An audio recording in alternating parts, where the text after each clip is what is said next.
Assalamualaikum warahmatullahi wabarakatuh. Innal hamdalillahi nahmaduhu wa nasta'inuhu wa nastaghfiruh wa na'udzu billahi min syururi anfusina wa min sayyiati a'malina. May yahdihillahu fala mudilla lahu wa man yudlil fala hadiya lahu. Wa asyhadu an la ilaha illallah wahdahu la syarika lahu. Wa asyhadu anna sayyidana Muhammadan abduhu wa rasuluh. Allahumma salli wa sallim ala habibina sayyidina Muhammad wa ala alihi wa ashabihi wa tabi'ina lahum bi ihsanin ila yaumiddin. Allahumma ya rabbana inna nas'aluka ilman nafi'ah wa na'udzubika ya rabbana min ilmin la yanfa' wa amalin la yurfa' wa qalbin la yakhsha' wa 'ainin la tadma' wa nafsin la tashba' innaka anta ala kulli syai'in qadir. Allahumma ya rabbana hsyurna yaumal qiyamati ma zumratil ulama wal awliya was sulaha wal anbiya wa ma habibika sayyidina Muhammad warzuqna ya rabbana taubata qabla al maut wasyahadata 'inda al maut wal jannata ba'da al maut. Amma ba'du.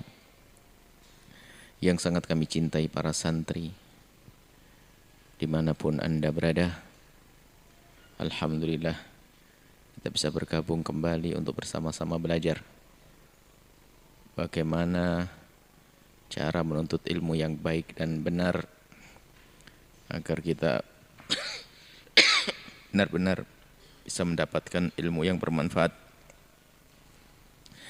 di bawah bimbingan oleh Imam Haddad rahimahullah ta'ala. Kita sudah masuk fasal dengan kitab Adab Sulukil Murid. Faslun fasal. Bab ini kelanjutan daripada awal-awal daripada bab, yaitu tentang niat. Wa min adharri syai'in 'alal muridi. Termasuk qala Imam Haddad rahimahullahu ta'ala, nafa'ana Allahu bihi wa bi'ulumihi wa bi'ulumi masyayikhihi wa talamidatihi fid dharaini amin. Kata Imam Haddad, wa min adharri syai'in, wa min adharri syai'in, termasuk hal yang paling membahayakan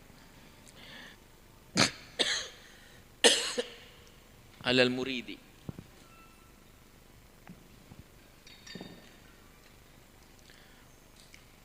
alal muridi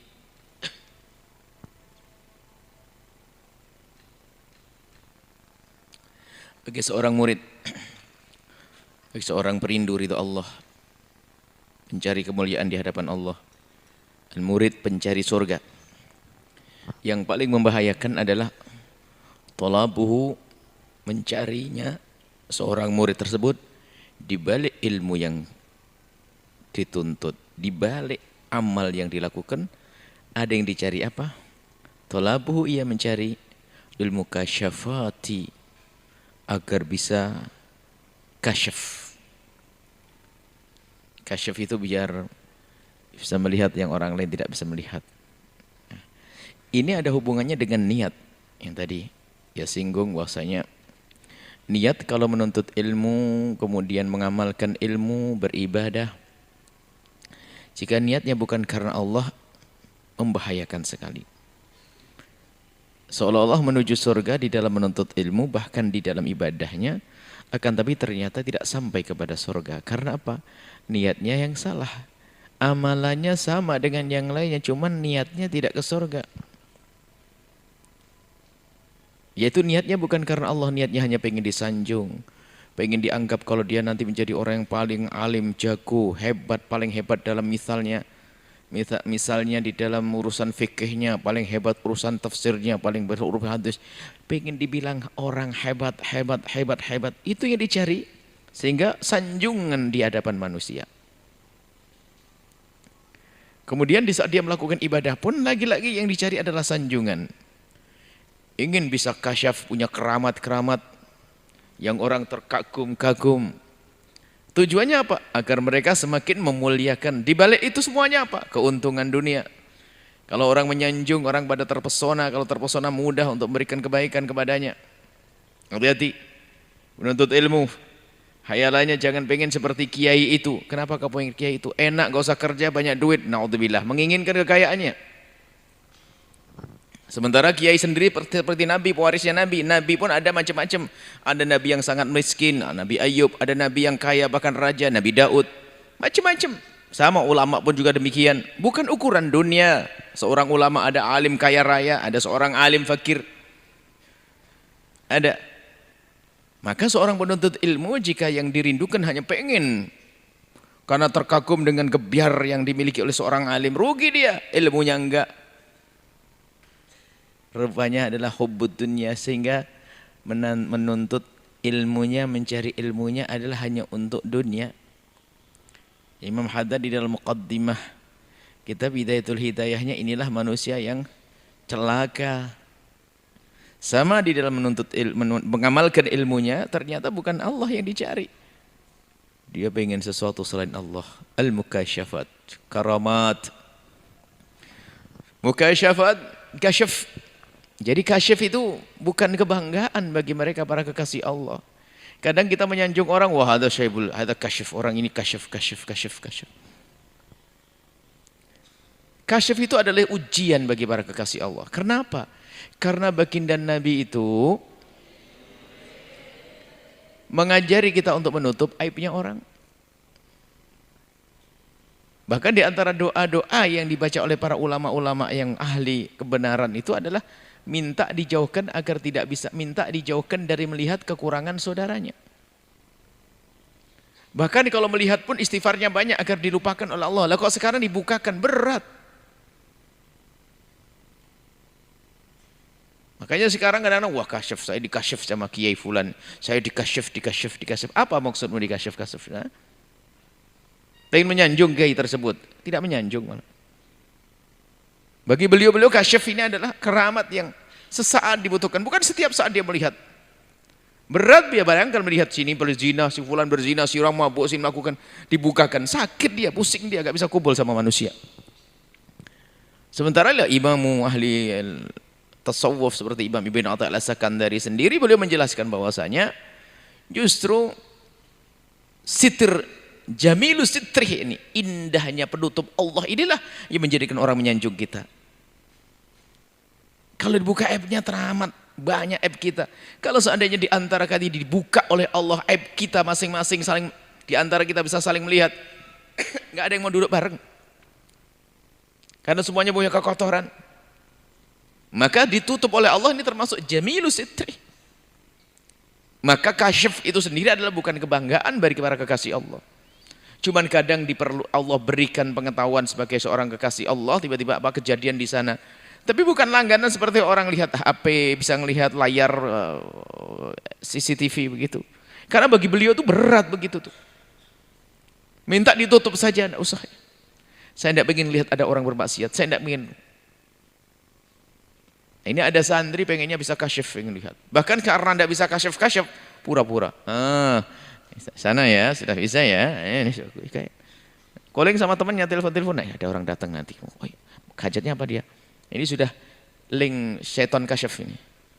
Jadi sudah sama temannya, ini sudah saling kasyaf-kasyaf. Kita sama-sama wali ya. Oke. Nanti kalau ada tamu ke sini tak arahkan ke rumahmu. Saya sebutkan hajatnya, kita langsung datang. Kamu hajatnya begini ya. Tadi ditelepon sama temannya.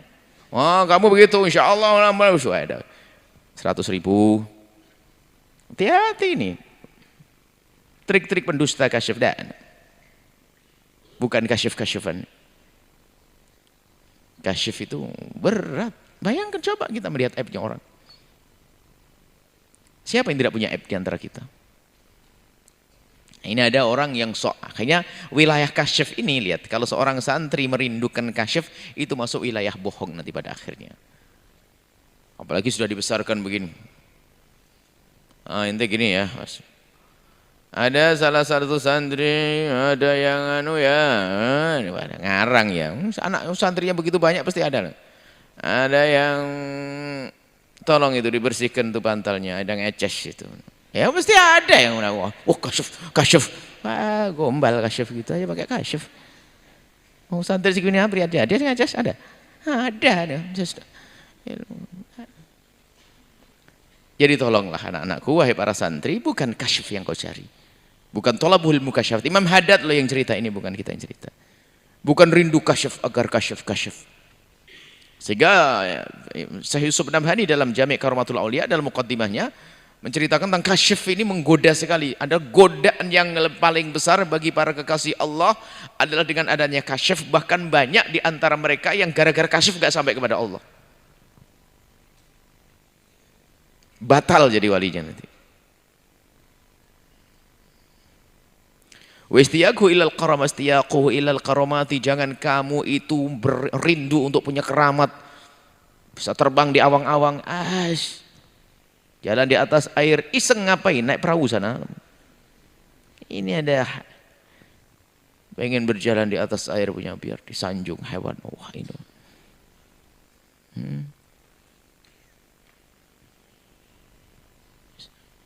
jalan di tembok. Cicak aja dari dulu gak pernah bangga dia. Ada orang aneh-aneh, biasa saja deh. Udah so pengen keramat-keramat, keluar buah apel. Yang gak tega makan dari sini keluarnya. Ada ini cerita-cerita. Jangan rindu seperti itu. Memang ada para kekasih Allah diberi oleh Allah seperti itu. Diberi karamah. Tapi keramat itu Allah berikan kepada kekasih Allah itu adalah bukan setiap saat dia bisa mengeluarkan seperti orang bisa mengeluarkan ludah begitu, tidak.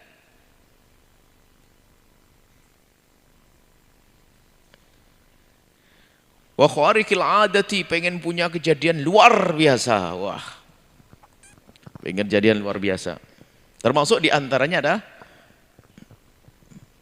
kalau pengen ketemu Nabi, oke, sah. Rindu ingin ketemu Rasulullah di dalam mimpi-mimpi boleh. Akan tapi ini juga bisa menjadi kesombongan. Bukan sekedar kesombongan, kebohongan. Biasanya kiai yang pengen seneng dapat karamat, gayanya kasyaf-kasyafan itu hubungannya gampang mimpi Rasulullah. Semuanya bohong ini tiga-tiganya. Semalam Rasulullah. Ada meweknya gampang, dari kecil suka nangis dia. Action. Tapi jangan juga kamu suudon kalau ada orang seperti itu. Maksudnya jangan deh kalau nggak sungguh-sungguh. Kalau nggak beneran banyak pembohong, bohong untuk ngaku mimpi Rasulullah SAW. Banyak berdusta. Perilakunya saja nggak benar, nggak baik, ngaku-ngaku. Man ra'ani fil manami sawfa yarani yaqinan. Karena syaitan la yatamatsalu bi. Melihat Nabi dalam mimpi benar dia. Setan nggak bisa menjelma jadi Nabi. Termasuk diantara itu makanya ada nular penyakit itu. Satu pondok ini kalau ada satu mimpi Rasulullah kemudian masyhur, wah dia pernah mimpi Rasulullah. Yang lain tuh pada mikir ini anak pintar juga enggak, baik banget juga enggak. Cuman gara-gara mimpi Rasulullah kok semuanya kok datang kepada dia, menghormati dia. Waduh saya besok malam harus ketemu Rasulullah. Saya mimpi ketemu Rasulullah. Wah kadzab.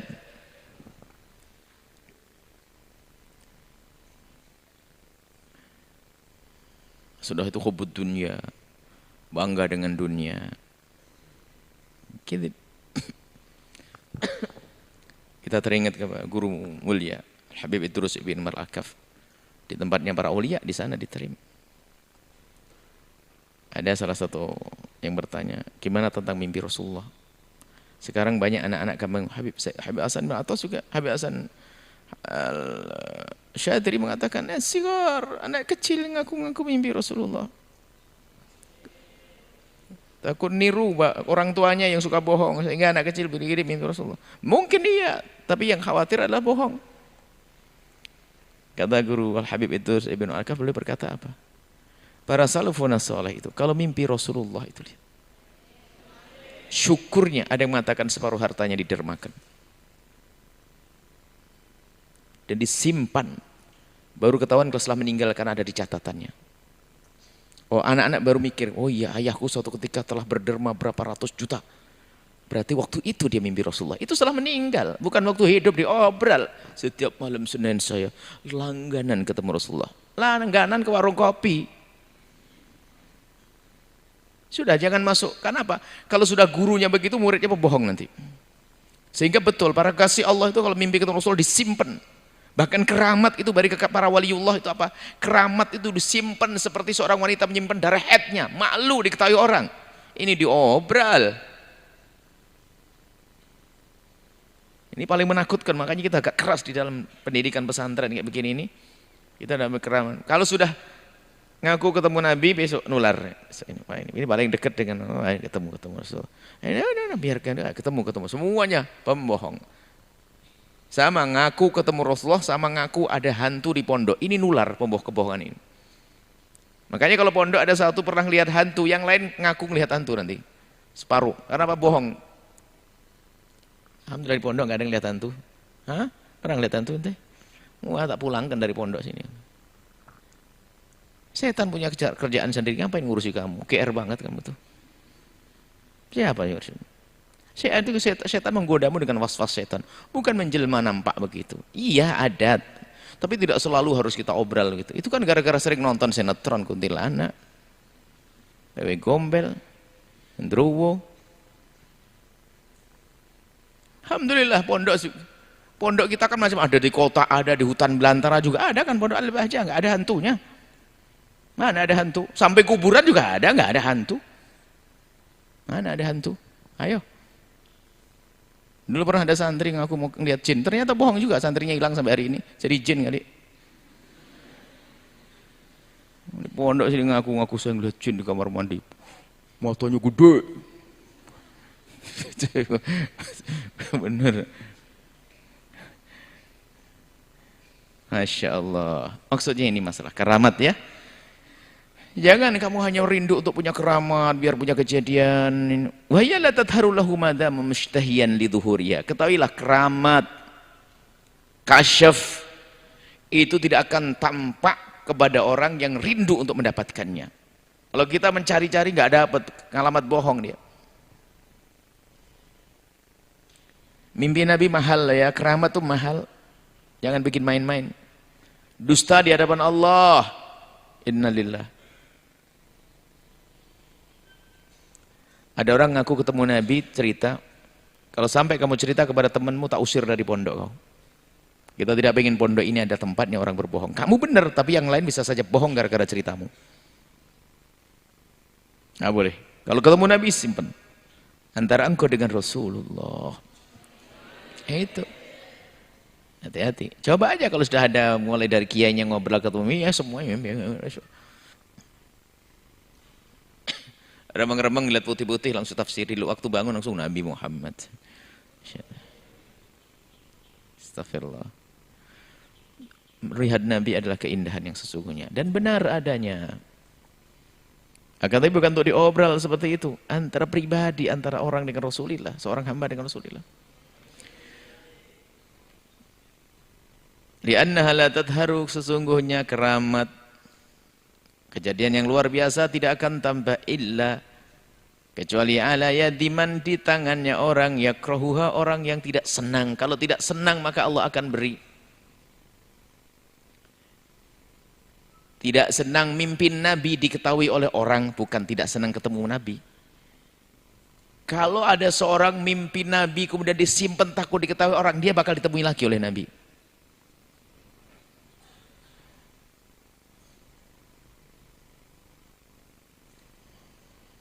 Hati.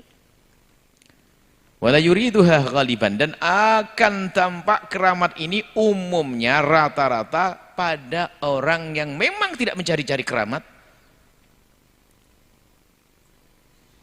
Tidak menginginkan itu, keramat dunia itu tidak inginkan itu. Keramat kejadian aneh-aneh bukan itu. Makanya selagi merindukan itu jarang mendapatkannya.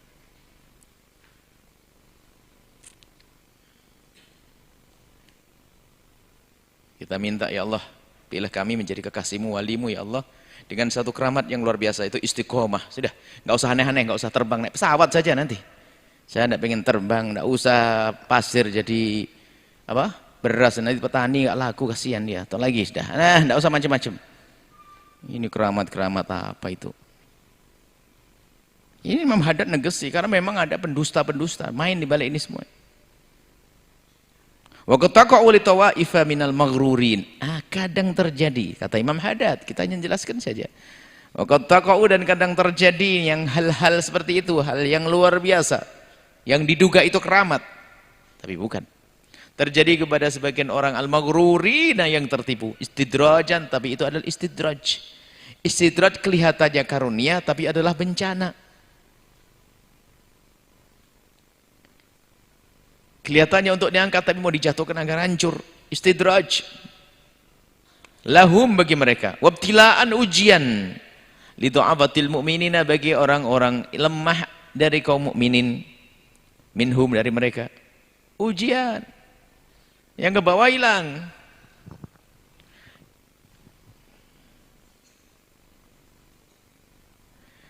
Abu Yazid Al-Bustami, makanya termasuk cirinya orang itu mendapatkan keramat yang sesungguhnya yaitu dia paling malu diketahui keramatnya. Dia sangat malu diketahui kelebihannya. Sangat malu diketahui kelebihannya. Dan paling berpegang dengan syariat. Paling berpegang dengan syariat. Imam Abu Yazid Al-Bustami mendengar seorang wali dengan segala kelebihannya. Beliau sangat yuhibbus sholihin, mencintai para kekasih Allah. Sampai Abu Yazid Al-Bustami itu mendatangi kiai tersebut yang kebetulan di saat ditunggu luar biasa, lagi sholat. Abu Yazid Al-Bustami nunggu, beliau di mihrab masjid begitu, tunggu dia. Ingin ambil keberkahan, akhirnya keluar. Setelah keluar, masjid zaman dulu bukan masjid seperti itu, hanya tembok-tembok dari tanah dan sebagainya. Tiba-tiba ada buang ludah. Ludahnya dibuang ke tembok begitu saja, tanpa memperhatikan kalau ini masjid. Langsung ditinggalkan Abu Yazid Al-Bustami. Kaifa yu'manu bi asrarillahi ma lam yuhafid ala syara'illah. Gimana akan mendapatkan sir dari Allah yang tidak menjaga syariat zahir? Waliullah itu menjaga syariat zahir, menghormati syariat zahir. Bukan main-main. Makanya ada orang tertipu ini. Kayaknya punya keramat. Wa ya fi haqqihim ihanatun. Sebetulnya itu semua bukan keramat, ihanah.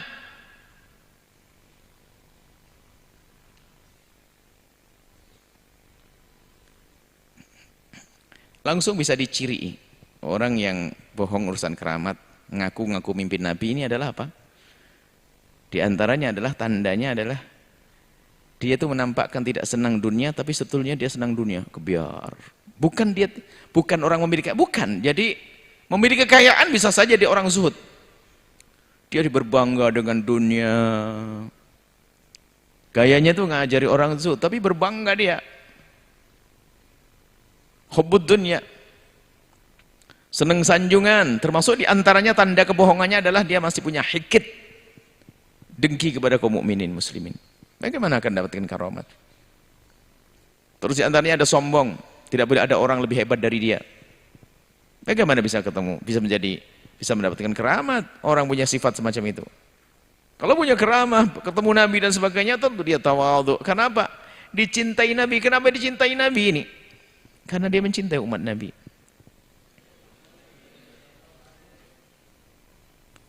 Majelisnya untuk gunjing orang.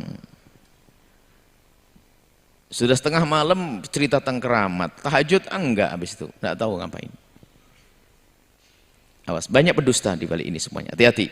Maka Imam Haddad memperingatkan kepada kita. Yang lempeng, istiqomah dalam ibadah. Yang benar, jauhi kemaksiatan. Itu keramat yang sesungguhnya. Jadi bagi orang-orang yang bukan ahli istiqomah. Kemudian punya kejadian yang luar biasa. Itu adalah ihanat. Penghinaan bagi dia. Kehinaan bagi dia, dihinakan oleh Allah. Seolah-olah keramat, tapi bukan itu. Laisat karamatin, bukan sebuah karamat. Innama takunu karamatin. Sesungguhnya keramat itu adalah idza dhaharat, jika tampak ala ahli istiqomati, kepada orang ahli istiqomah. Orang ahli istiqomah maka tampak keramat di situ. Istiqomah. Fa in akramakallahu ayyuhal muridu bi syai'in minha. Kalau Allah memberikan kepadamu wahai murid sesuatu minha, daripada keistiqomahan, fahmadhu, maka pujilah kepada Allah Subhanahu wa ta'ala Maha suci. Wala taqif ma'a ma dhahara laka wala taskun ilaihi. Tapi ingat, kalau sudah Allah memberikan kepadamu keramat, tampakkan oleh Allah padamu kelebihan, kejadian yang luar biasa kepadamu. Termasuk melihat baginda Nabi SAW.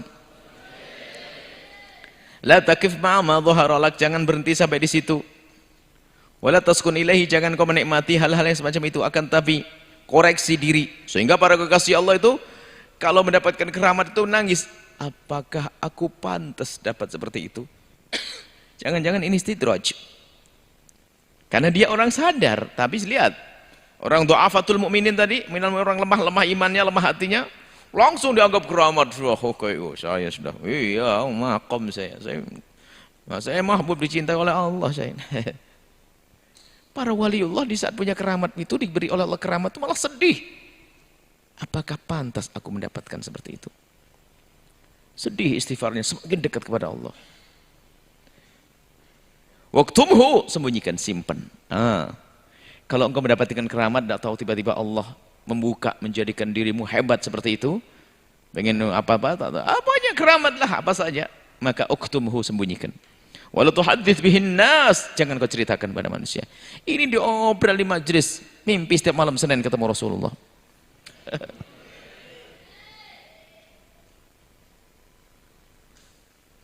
Akhirnya masyhur dia itu, wah, sahibur ru'yah. Sahibur ru'yah. Dia masyhur suka mimpi Rasulullah. Oh.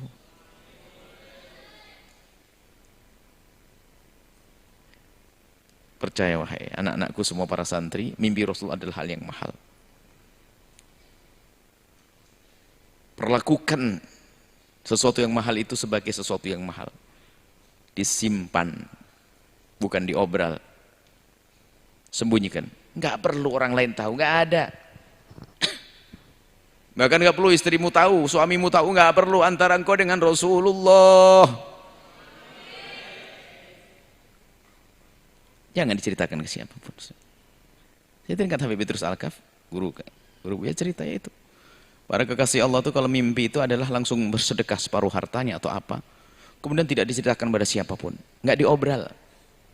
Kecuali memang mimpi itu ada hubungannya dengan orang lain, misalnya seperti Imam Muhammad, Rasulullah titip salam kepada Imam Syafi'i. Ya, itu disampaikan dengan ada salam.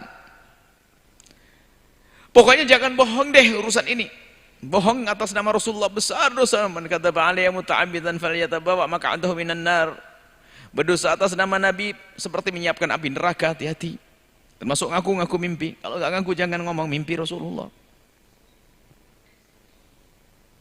Wa ilam yadhhar laka min hasyai'un, kalau ternyata tidak tampak keramat bagimu, fala tatamannahu, jangan kau menanti, jangan mengharap-harap keramat seperti itu. Bukan istiqomah, keramat tadi kembalinya. Keramat, jika keramat kau tidak tampak-tampak, jangan gelisah.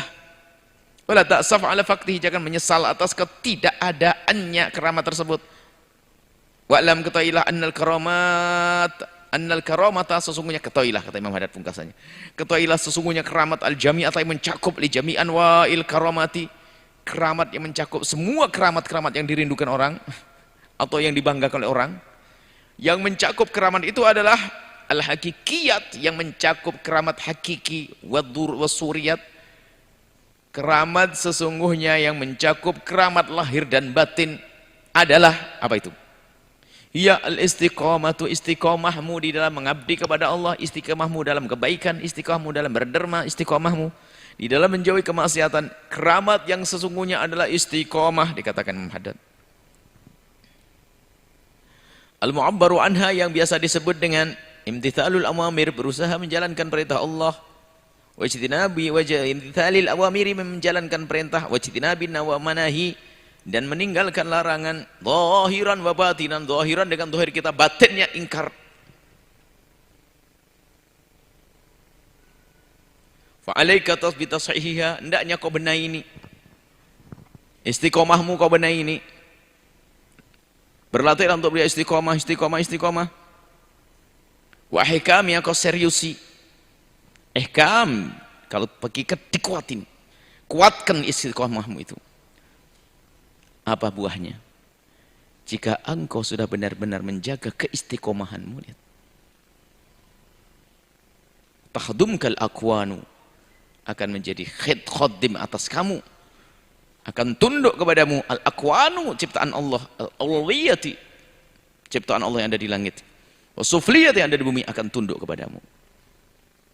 Khidmatan, dia akan punya fungsi khidmah, akhirnya apa? Berguna bagimu. La tahjubuka an rabbik, yang tidak akan menjadi hijab antara engkau dengan Tuhanmu. Jadi gini, kalau sudah engkau bisa istiqomah di dalam kebaikan, menjauhi kemaksiatan semuanya, maka ketahuilah dunia ini akan tunduk kepadamu, gak akan mengganggumu maksudnya. Kalaupun ternyata kamu harus kaya raya, kekayaanmu tidak akan menjadikan tertutup mata hatimu dari kenal Allah. Jadi gak akan punya hijab setelah itu. Wala tazghaluka, dan tidak akan menyibukkanmu dunia ini an muradhi minka, dari apa yang Allah kehendaki. Maksudnya apa? Modalmu yang terbesar adalah biasakan istiqomah dengan kebaikan, istiqomah menjauhi kemaksiatan. Istiqomah itu keramat yang sesungguhnya. Jika seorang hamba sudah punya keistiqomahan yang sesungguhnya, maka kita semesta akan tunduk kepadanya. Tunduk kepadanya gimana? Tidak akan mengganggunya. Sekarang orang ini tunduknya sama kekayaan gampang terpesona. Lihat, tetangganya beli mobil sakit, yang beli tetangganya sakit dianya, apa urusannya? Tetangganya kaya juga bingung, sakit. Di saat dia punya harta, tambah tamak. Dan ganggu dia. Tersiksa lah dia. Tapi kalau ahli istiqomah enggak. Dunia bagi dia adalah akan dijadikan sarana untuk menuju Allah. Enggak akan merasa terganggu, enggak akan menjadi hijab. Baik. Kembali kepada bab masalah karamat tadi. Keramat yang selama ini kita disebut-sebut itu adalah benar adanya. Jangan sampai mengingkari keramat. Sayyidatuna Maryam punya keramat. Kullama takhala 'alaiha Zakaria al-mihrab wajada 'indaha rizqa. Ada keramat. Buah di musim panas ada di musim dingin. Keramat ada. Ada, bukan istiqomah, tapi ini adalah apa namanya? Makanan, bisa jadi. Orang zaman ini pun bisa jadi semacam itu. Cuman yang menjadi masalah adalah berbohong. Hanya pengen disanjung oleh orang kalau dia punya keramat. Biar dianggap dia istimewa, wali. Nanti banyak orang salaman ngasih duit. Orang nyanjung dia, waduh, keramat-keramat kan diwali-walikan.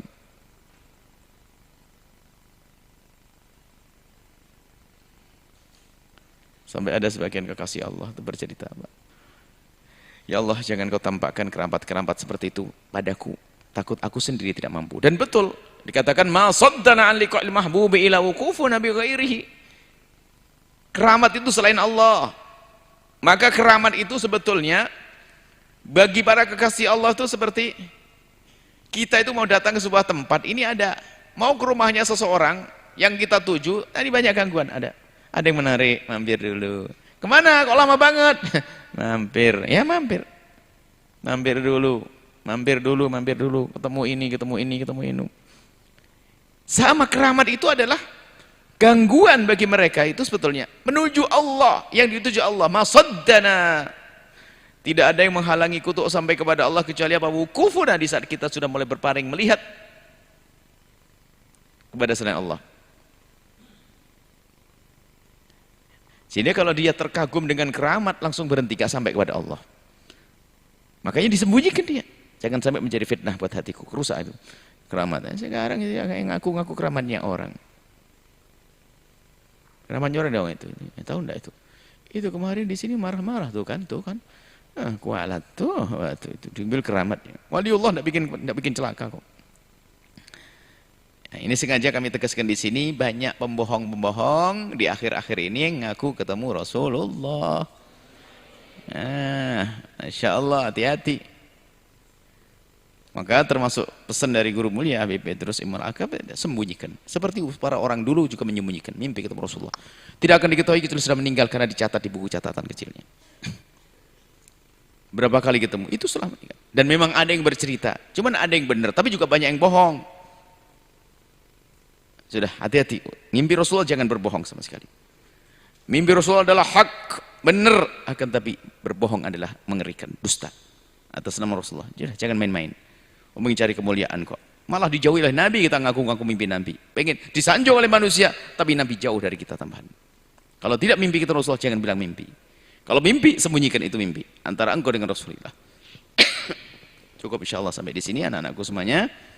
Belajar karena Allah, bukan karena pengen dapat sanjungan. Itu nanti rentetannya banyak. Kalau senang disebut punya keramat, ya bang, pengen gede-gedean pondok, besar-besaran jamaah, hasut kepada temennya.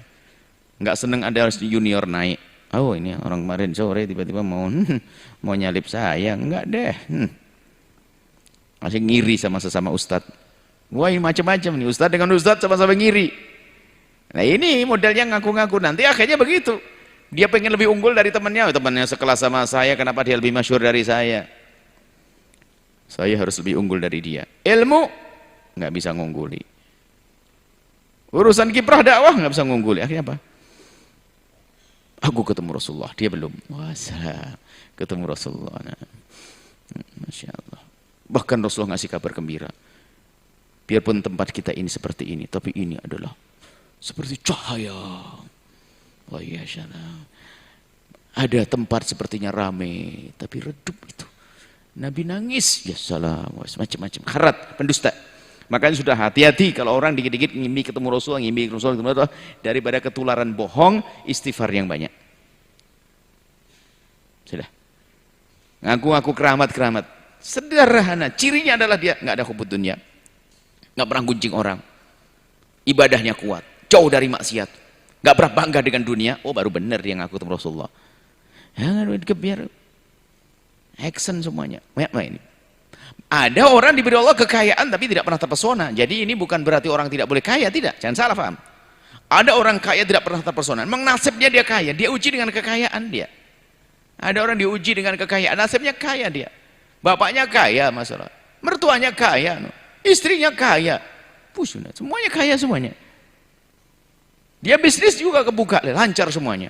Habis itu sama bapaknya dikasih perusahaan lagi-lagi. Nggak mau, nggak bisa nolak.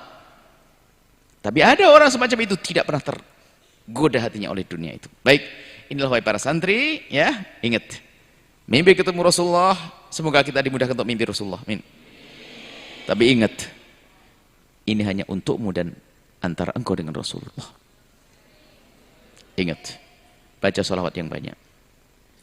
Sebelum tidur, setelah baca doa-doa yang diajarkan Nabi, perbanyaklah sholawat. Sampai kalau belum tertidur, dengan sholawat. Dan kalau sudah ketemu Nabi, jangan cerita kepada siapapun. Pribadi antara dirimu dengan Rasulullah. Khawatir masuk wilayah kesombongan. Akhirnya nggak ditemui Nabi. Bohong lagi, waduh, habislah. Ini saja anak-anakku semua, wahai para santri yang baru kalian berada. Semoga kalian diberi Allah keramat istiqomah. Istiqomah dalam melakukan kebaikan. Istiqomah dalam menjauhi kemaksiatan. Dan semoga Allah memberikan keramat kepada kita, keramat lahir dan batin. Kemuliaan yang sesungguhnya di dunia dan di akhirat. Semoga Allah mudahkan kita untuk bisa bertemu dengan baginda Nabi. Biarpun di dalam mimpi, hingga kelak di alam barzah, di padang mahsyar, hingga di surga. Baik, insyaallah. Mari kita tutup dengan doa. Bismillahirrahmanirrahim. Allahumma shalli ala sayyidina Muhammad wa ala sayyidina Muhammad. Allahumma ya Allah, ya Allah, ya Allah, jauhkan kami ya Allah dari musibah-musibah, khususnya musibah di hati kami ya Allah. Jauhkan hati kami daripada hubbud dunya, jauhkan hati kami daripada hubbul jah, jauhkan hati kami dari kecintaan kepada dunia, dan jauhkan hati kami dari kecintaan kepada pangkat, jauhkan hati kami dari rindu sanjungan dari bangsa manusia. Ya Allah, jadikan kerinduan kami hanya kerinduan kepada sanjungan-Mu ya Allah.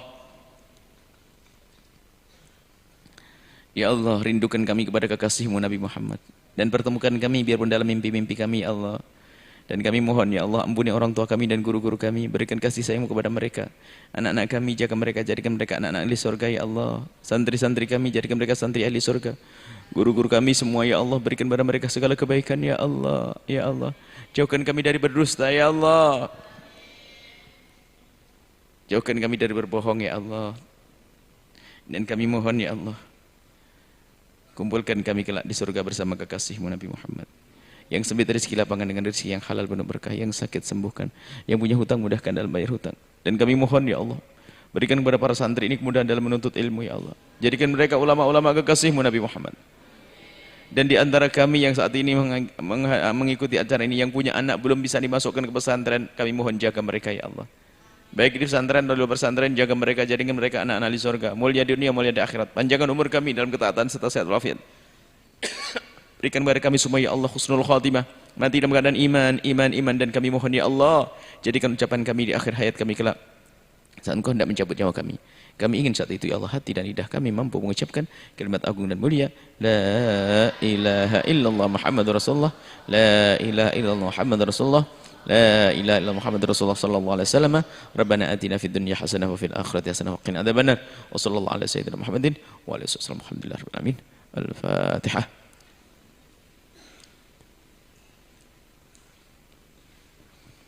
Terima kasih banyak. Wabillahi taufiq wal hidayah. Assalamualaikum warahmatullahi wabarakatuh.